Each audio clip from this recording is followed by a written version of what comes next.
Get a camper shell for your new El Camino tank.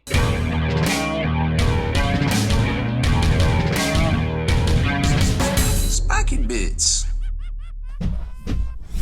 Alright, I cracked me up on that one. Welcome back, Hobby Maniacs. I'm Rob Bear from SpikyBits.com, and we've got a fresh hobby product face today for y'all.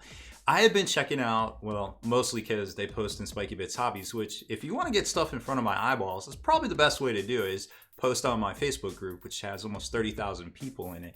So this person have been posting, it's Models and Minis, and they had been posting up in our Hobbies Facebook group for, I don't know, like years. And they have some really cool resin upgrade kits, and I've been watching them for a while, and they put this one up, and I think it broke our Facebook group for like a hot minute. Everybody was like commenting on this thing.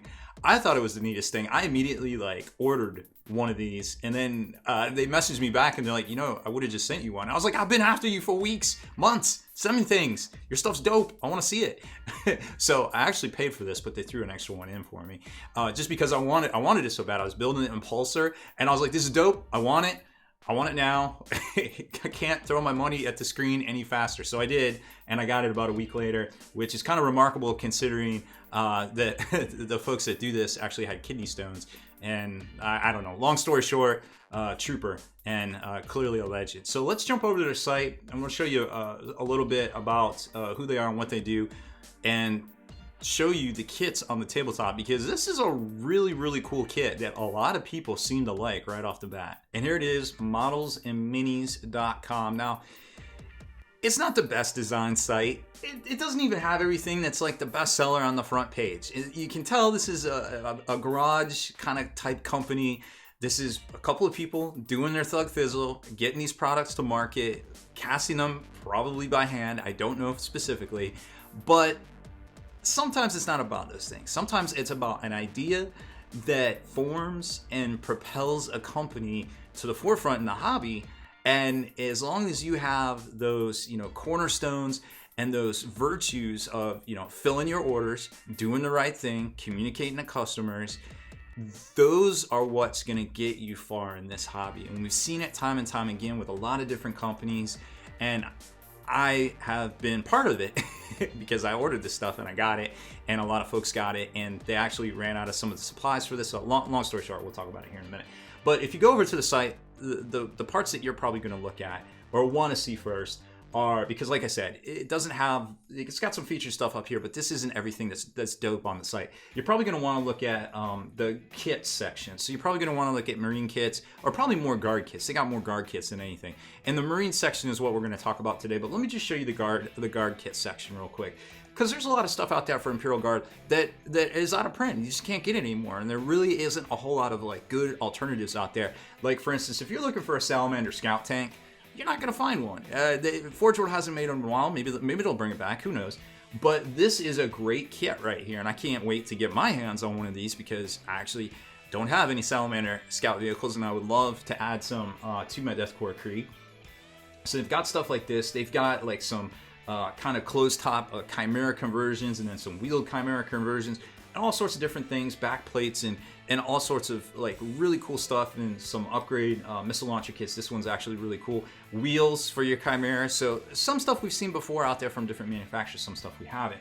But going back to what we talked about in the intro is, let me click on the right button here, is the closed top armor, or the camper shell as I like to call it, for the new Impulsor El Camino from Games Workshop. Now, here's the parts you get right here. And obviously, let's see if we can, So it doesn't seem like there's a whole lot in here. And for 16 bucks, I feel like that's the price of a miniature back in the day. So I don't feel bad paying that for an upgrade kit, even if it is only like 5 parts. But once you start looking at it and start thinking like, oh, wait a minute, this actually is pretty dope, because I can do a lot of different things. So right here in this section, you can put all the Impulsor parts, whether it's the force shield dome, the little radar dish thing, or the AA gun / missile launcher. That all sockets into here, or you can give it the classic Rhino look, or guess what? You can make it a Razorback or a Predator, because let's face it, chances are these things are probably going to come out with some sort of top weapon mounted at some point, I mean, the Rhino came out, then we got the Razorback kit from Games Workshop. So something tells me, hey, just future-proof your kit now for something that's going to come down the line later. And there's a couple of different shots of the different little inserts that you can put in the top right there for the ring, or for the impulsor weapons, or just if you want to do the hatches. And there it is with a Predator turret up top, which completely changes the dynamic of how this thing looks. So it's cool, it's fun. Like, nobody expected this. It just kind of came out of nowhere, and it seemed to be very organically popular, absolutely out of nowhere. So here's the kit. Now, if you order from them, it may not come in a blister card. They actually didn't have enough of these to go around because they got so many orders once they started sharing that Facebook post out. But he told me that he sent me one in the cards here so I could share it out and kind of show a more professional look. But you know, sometimes, like I said, when you're a smaller company, that's just kind of how the way things go, you know, because you order a certain amount of supplies and you just can't get them quick enough, and you got to get the orders out the door right there. So I'm gonna actually open this up and kind of show you. Here's the contact information, but I already told you about that, modelsandminis.com. And then here's the parts right here, and they're pretty well cast resin. There's no it's nice and flush at the bottom. There's a few air bubbles at the top, but nothing that actually that's just a weak point right there. So you could always fill this stuff with Vallejo plastic putty. Let's face it, we've been doing that to our forge roll kits for a number of years, right? So I can't even be mad about that. The amount of kind of cleanup work on here looks to be pretty minimal for the most part. And here's the top insert piece right there. So a little bit of scraping work might have to be done, but to be honest, I wish I got forge rolled products this well cleaned up and ready to go right out of the packaging there. And there's the Rhino, kind of the faux Rhino hatch. And there's the impulsor turret. So all the details are nice and crisp. Everything looks great. Very, very flush surface. Maybe a little air bubble here and there, but that's honestly, like I said, no real big deal in my book. And here is the impulsor kit with its camper shell on the back already installed. Now, probably the coolest thing about this, and I don't know if it was done on purpose, obviously designed with the computer, so there's a really tight tolerances here. This isn't even glued in. So like if somebody gets butthurt, like, oh man, why are you using that like resin upgrade, blah, blah, blah, blah, which nobody shouldn't, and you shouldn't play with people like that in my opinion. You can literally just pull it off and still paint the inside, still make it look dope, still make it look fresh. You can still put the GW parts on this if you have to, and then we've already showed you how to magnetize the whole kit. That's in a different video. You can check it out here on the YouTube channel, or of course over on spikybits.com.